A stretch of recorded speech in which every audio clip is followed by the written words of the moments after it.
¿Qué tal? ¿Cómo va? Bueno, va faltando poco para terminar el seminario. Nos quedan 3 clases.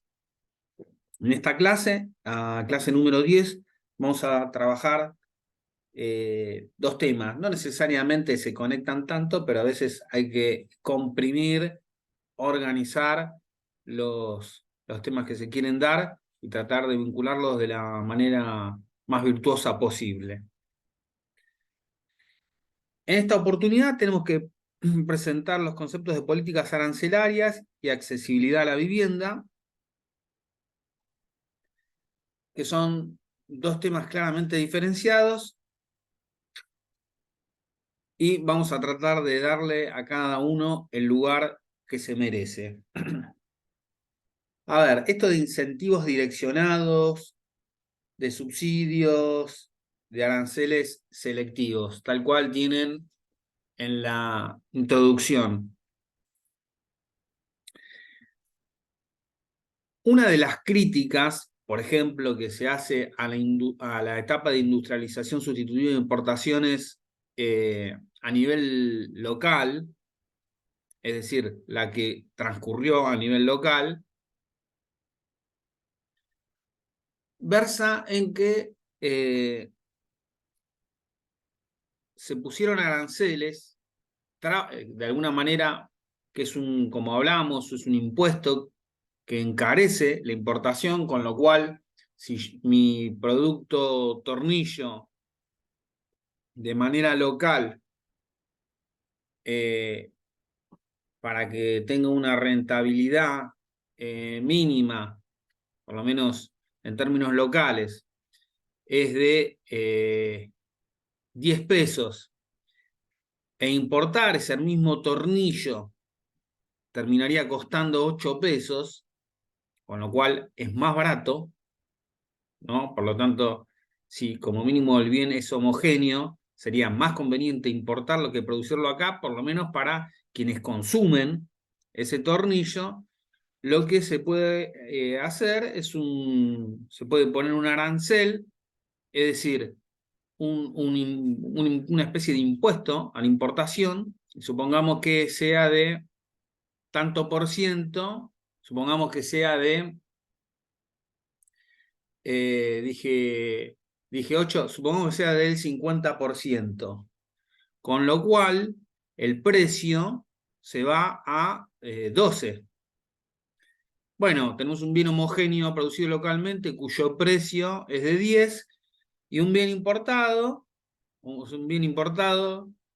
del mismo tipo, la misma calidad que el producido nacionalmente, que cuesta 12. Claramente, por precio no hay posibilidad de competir, con lo cual queda desechado el importado, ¿no?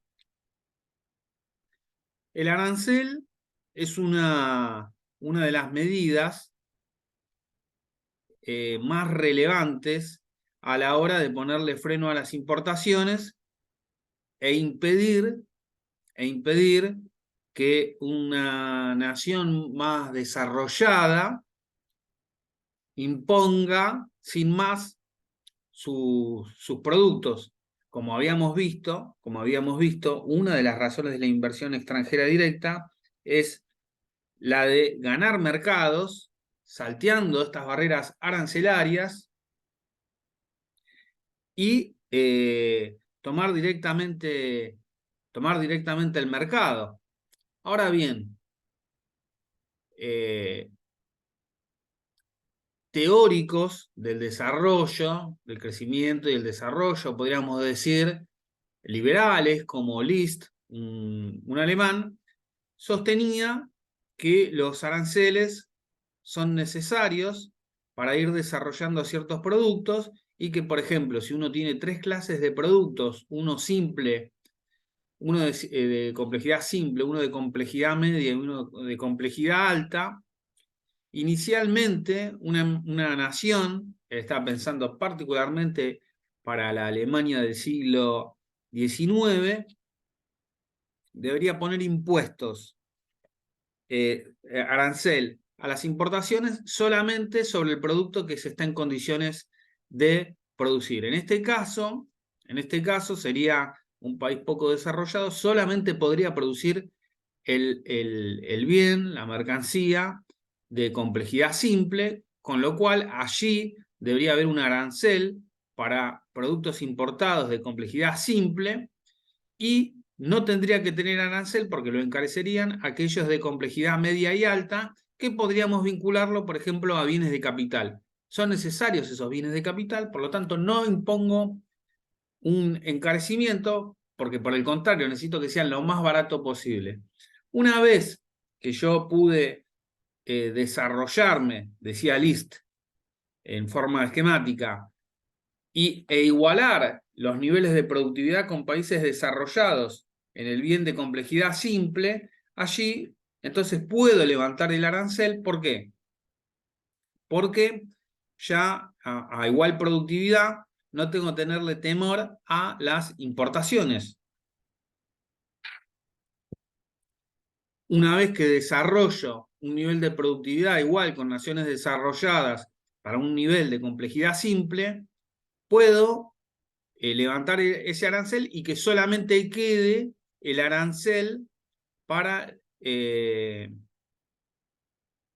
los bienes en los que yo compito. En este caso yo podría proponerme ya directamente competir con bienes de alta complejidad, allí pongo arancel, hasta que igualo la productividad de los países desarrollados, y una vez que soy igual de productivo en los tres bienes, recién ahí puedo levantar todos los aranceles. Pensemos que esto está pensado muy en un esquema de libre cambio, ¿no?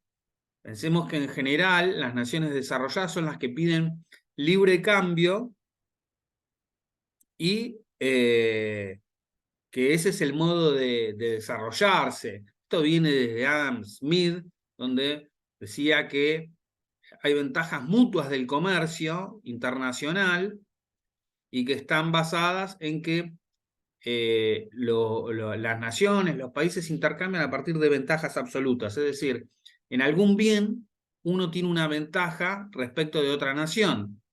Al advertir que en muchos casos esto no se da, David Ricardo sostiene que en realidad no es debido a ventajas absolutas, sino a ventajas relativas. Es decir, yo puedo tener menos ventaja absoluta, es decir, ser menos productivo en los dos bienes. Sin embargo, hay uno de los dos en el que la nación desarrollada es aún más productivo que en el otro. Por lo tanto, aunque yo sea más improductivo en términos absolutos en los dos bienes, en uno voy a hacer, a la nación desarrollada le va a convenir que yo la provea, porque tiene si bien es en costos absolutos, es más bajo en los dos, en uno de los dos es más alto en términos relativos. Por lo tanto, le conviene también el intercambio internacional. Pensemos, todo esto está pensado sin barreras arancelarias. List sostuvo esto que les comentaba con anterioridad a lo de Smith y Ricardo.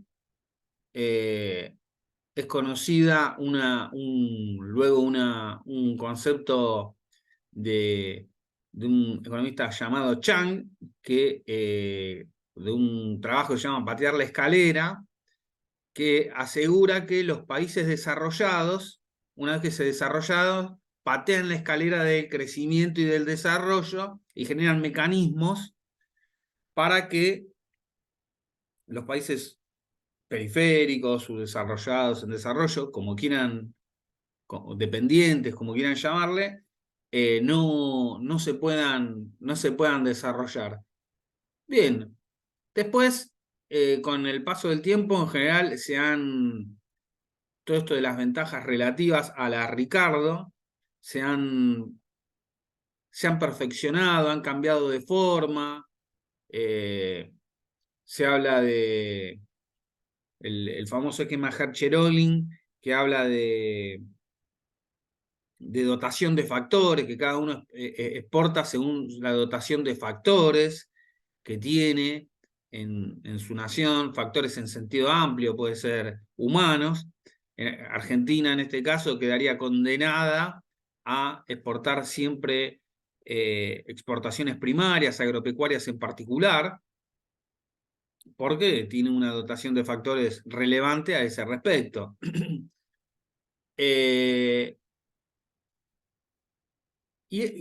Todos estos fenómenos del libre cambio o no,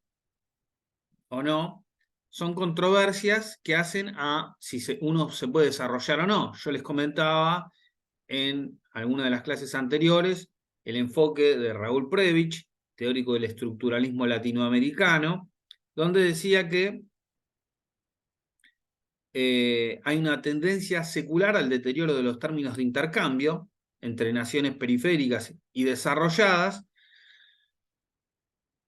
por lo cual la única salida, entendía él, para desarrollarse era la industrialización a mediados del siglo XX.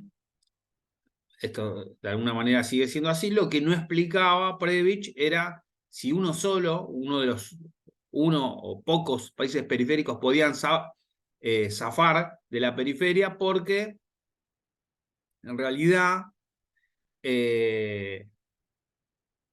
si todos los países periféricos dejaran de estar en la periferia, ya no tendría sentido hablar de centro y periferia, que era el esquema que para Raúl Prebisch regía en la economía mundial. Después, como también mencionamos en clases anteriores, existen los enfoques marxistas en sus vertientes del imperialismo, como la de Lenin, o de el dependentismo, la teoría de la dependencia, donde se entiende que no es posible desarrollarse, ¿no?, sin un cambio de sistema, sin la abolición del sistema capitalista, yendo a un sistema socialista. Y dentro de esta vertiente también habíamos comentado la vertiente de Enrique Cardoso, que fue presidente de Brasil, donde sostenía que es posible un desarrollo dependiente. En Argentina esta visión contacta con el llamado desarrollismo,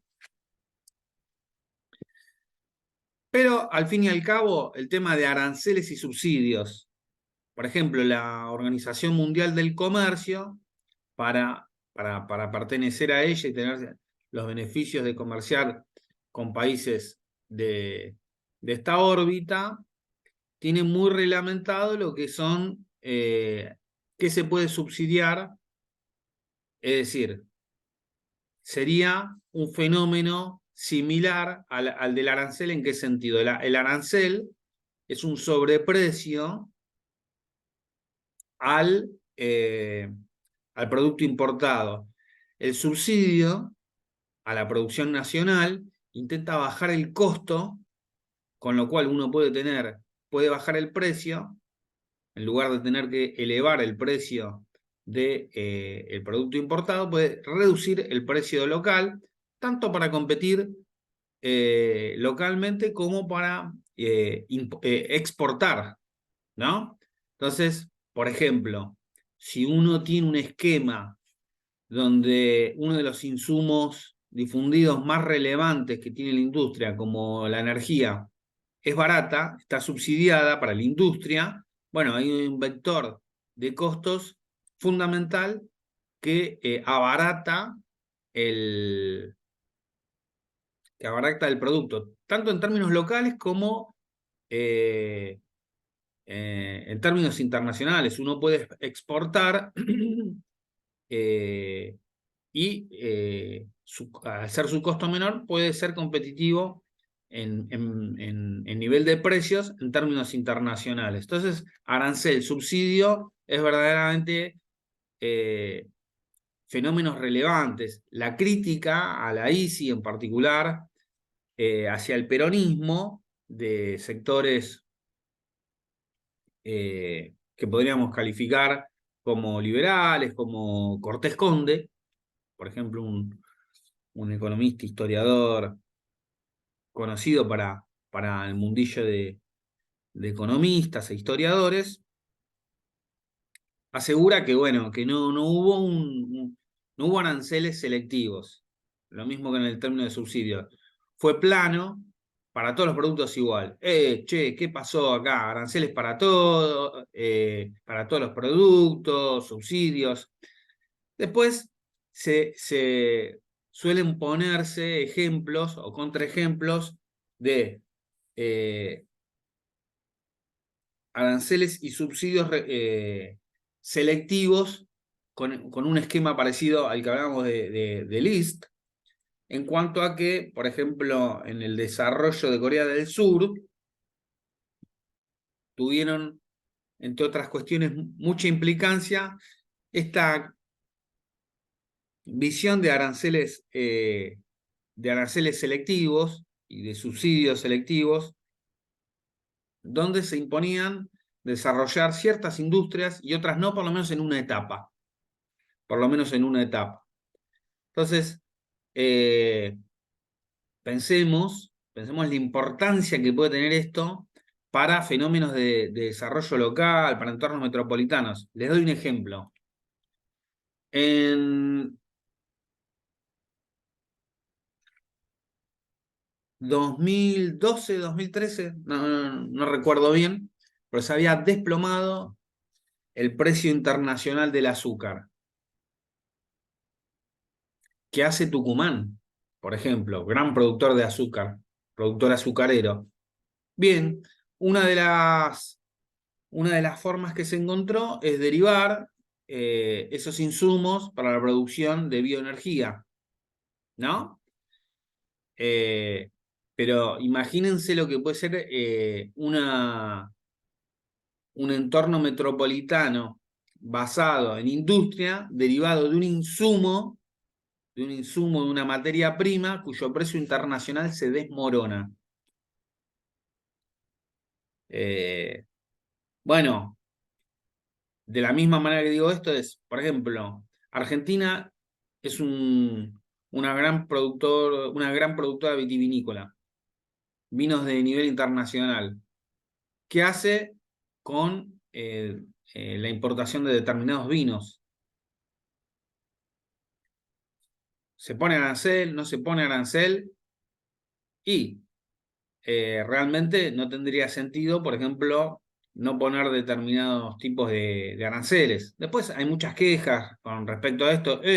A mí no me dejan tomar mi vino importado o tal cuestión importada. Lo cierto es que si no existieran aranceles, la producción nacional sería verdaderamente compleja, sobre todo para países periféricos, subdesarrollados. Los países del centro tienen productividades más semejantes, ¿no? Y pueden competir de otra manera. Por lo tanto, defender la producción local, sea nacional o subnacional, constituyen mecanismos relevantes que incluso pueden generar desarrollo local o reducirlo e incluso eliminarlo. Bien.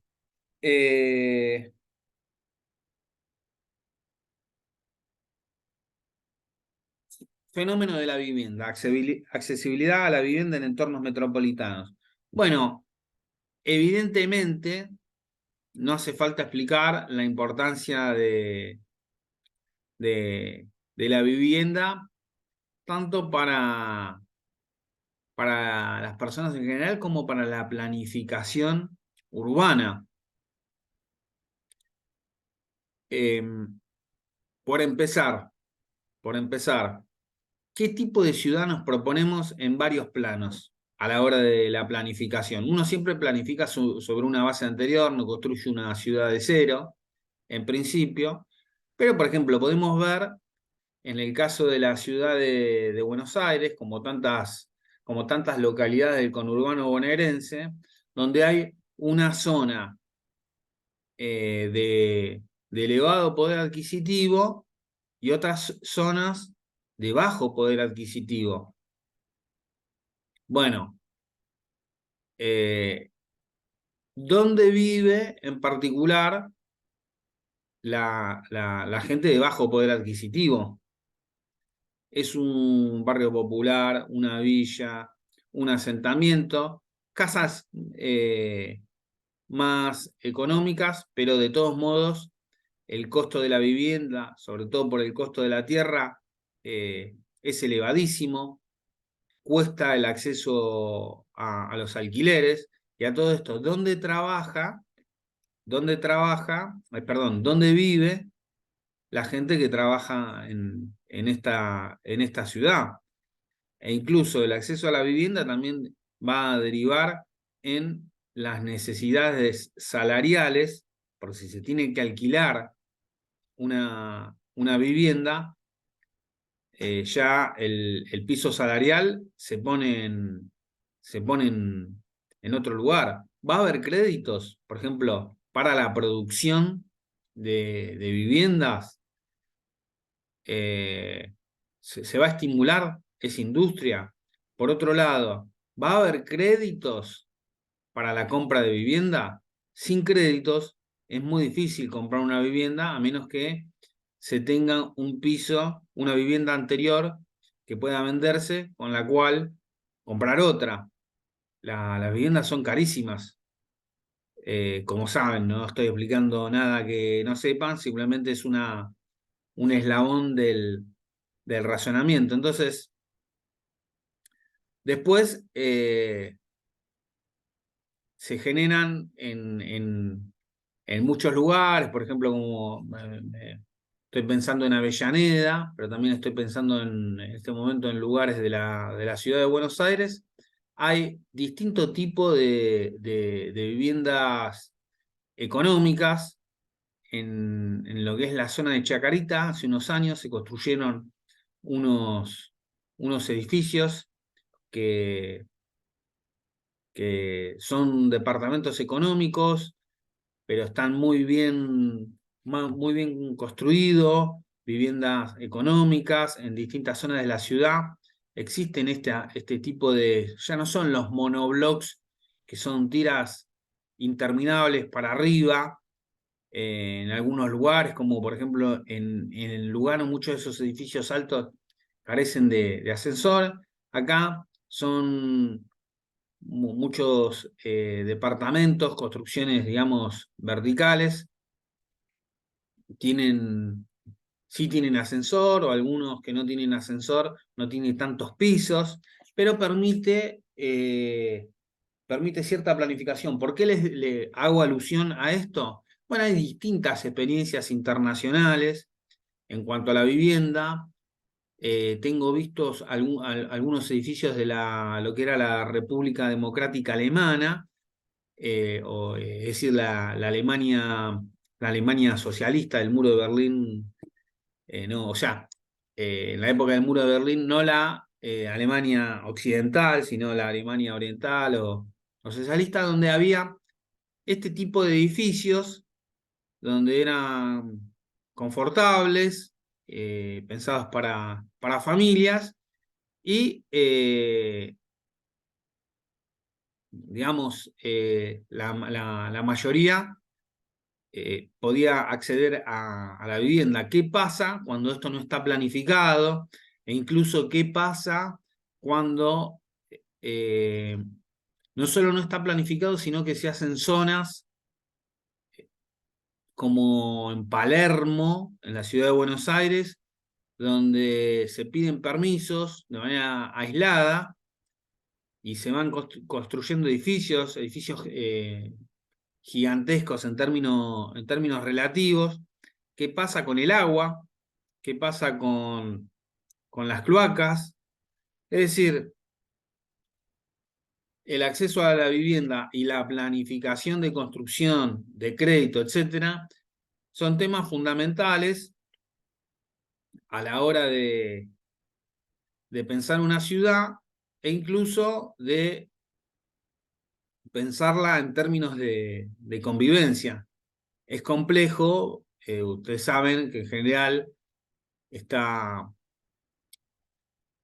está comprobado que ciertos fenómenos de violencia no radican en la pobreza, sino en la desigualdad. Bueno, nosotros tenemos varios polos, tanto en la ciudad de Buenos Aires como en el conurbano bonaerense, donde hay casas y zonas de ostentación, y muy cerquita de ahí, eh, barrios carenciados, donde, bueno, todo habla también del tipo de ciudad en en la que se vive.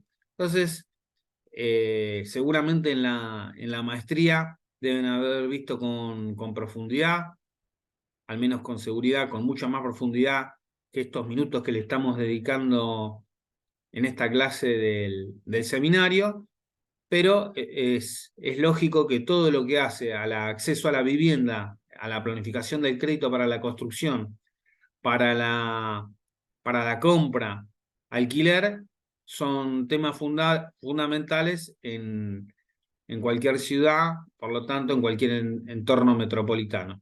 Bueno, vamos a intercambiar un poquito en el foro a este respecto. Nos vemos.